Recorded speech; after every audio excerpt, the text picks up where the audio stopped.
ବର୍ଷା ଦିନ ମାନଙ୍କରେ ସବୁଜ କ୍ଷେତଟା ସୁନ୍ଦର ଲାଗିଥାଏ। ଆଉ ଏହି ସୁନ୍ଦରତାଟା କେବଳ ସମ୍ଭବ ହୋଇଥାଏ ଗୋଟେ ଚାଷୀ ଭାଇଙ୍କ ପାଇଁ।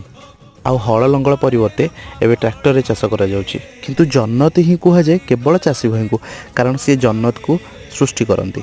ଆଉ ବିଲରେ ଚାଷ ହେବା ସମୟରେ କେବେ ଖାଦ୍ୟ ନେଇକି ଯାଇଛନ୍ତି? ଆଉ ଯାହାକୁ ବି ଖାଦ୍ୟ ଖାଇବାକୁ ଇଚ୍ଛା ହେଉନଥିବ ସେ ଥରେ ଯାଇକି ବିଲ ଭିତରେ ଯାଇକି ଖାଦ୍ୟ ଖାଆନ୍ତୁ, ଦେଖିବେ ପେଟ ପୁରା ଫୁଲ୍ ହେଇଯିବ। ଖାଇବାକୁ ଇଚ୍ଛା ନଥିଲେ ବି ସବୁ ଖାଦ୍ୟ ଖାଇ ହେଇଯିବ। କାରଣ ବାବା କୁହନ୍ତି ସେଠି ଆମର ଧରଣୀ ମାତା ମା' ହିସାବରେ ଆମକୁ ପରସେଇ ଦିଏ, ସେଥିପାଇଁ ଆମକୁ ଜଲ୍ଦି ଜଲ୍ଦି ଭୋକ ଲାଗିଥାଏ। ଆଉ କେତେ ଜଲ୍ଦି ଶୀଘ୍ର ସରିଯିବ ଖାଦ୍ୟ ଆପଣ ସେଇଟା ଜାଣିନଥିବେ। ଆପଣମାନେ ତ ଟ୍ରାଭେଲିଂରେ ବହୁତ ପଇସା ଖର୍ଚ୍ଚ କରୁଛନ୍ତି। ଯଦି ପାଖରୁ ସ୍ୱର୍ଗ ଦେଖିବାକୁ ଇଚ୍ଛା ତ ଧାନ ବିଲ କ୍ଷେତକୁ ଯାଆନ୍ତୁ, ଦେଖିବେ ସେଠାରେ ଚାଷୀ ଭାଇ କେମିତି ଚାଷ କରେ। ଆଉ ଚାଷ କରିବା ସହିତ ସେଠାକାର ଦୃଶ୍ୟ ଆପଣମାନଙ୍କ ହୃଦୟକୁ ଛୁଇଁଯିବ। ଏବେ ଆପଣମାନେ ମୋତେ କମେଣ୍ଟ ସେକ୍ସନରେ କହିବେ ଚାଷୀ ଭାଇ ସବୁବେଳେ ସର୍ବଶ୍ରେଷ୍ଠ କି ନାହିଁ, ୟେସ୍ ଅର୍ ନୋରେ ଆନ୍ସର୍ ଦେବେ, ଠିକ୍ ଅଛି।